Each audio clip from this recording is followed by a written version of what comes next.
The Seventh Tower by Garth Nix. Book 4, Above the Veil. Chapter 6.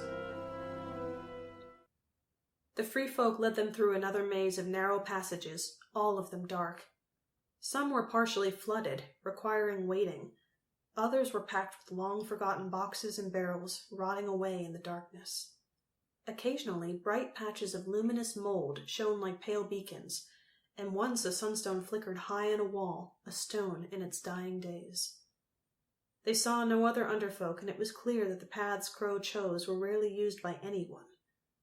More than once, Clovel and Ferric hesitated before a choice of ways, and there was a quick conference with Crow before they moved off again.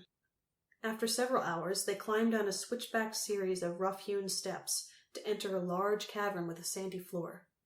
Crow led them to the center and declared they would take a rest. "We don't need a rest," said Mila. "We need to meet with Ebbet. Then I have to go on." Tal didn't say anything. He needed a rest.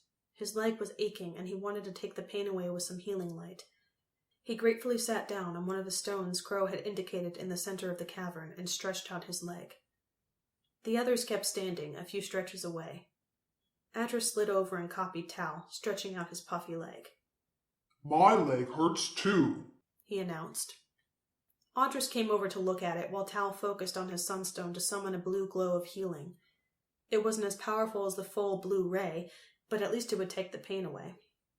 Concentrating on the light magic, Tal didn't really pay attention to what the others were doing.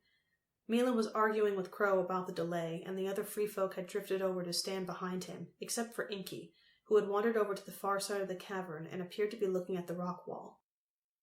Tal was unprepared when, in mid-sentence, Crow leapt forward and pushed Mila as hard as he could. She flew back, turning into a flip as she fell. She landed on her feet, knife suddenly in her hand. Before she could do anything, Crow shouted, "Now!" Even before he shouted, Inky pulled a concealed lever in the wall. The floor below Tal suddenly opened, sand cascading down. Tal yelled and tried to jump up and across, but it was too late. The whole center of the cavern was a trap door. Tal went down with the cascading sand, Adris following him with an excited shout. Mila was quicker. As the floor shifted, she threw herself forward and got a handhold on the lip of the huge trap door, but she had to drop her knife. Adris flew up behind her and gripped her around the waist, easily lifting her onto solid ground. Crow charged her immediately, with Clovel and Gil coming on each side. Ferric ran around the outside, yelling excitedly. Mila met Crow's charge with a flurry of punches and kicks. Crow surprised her by blocking or dodging most of them, until she got a lock on his arm and used it to swing him around to collect a blow from Clovel.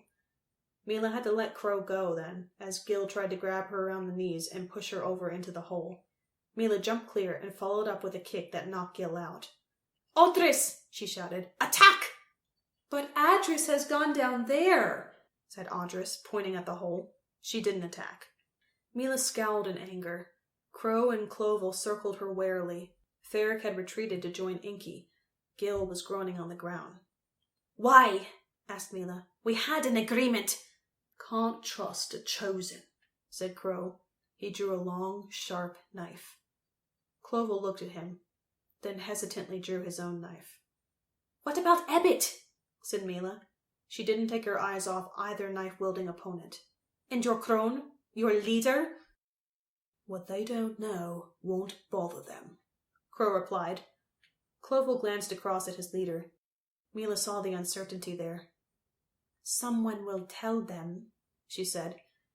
Crow smiled and edged forward, his knife weaving slightly from side to side. "I could let you go," he said, "if you promise to just get out of here. We'll take you to the Heatways. You aren't a chosen.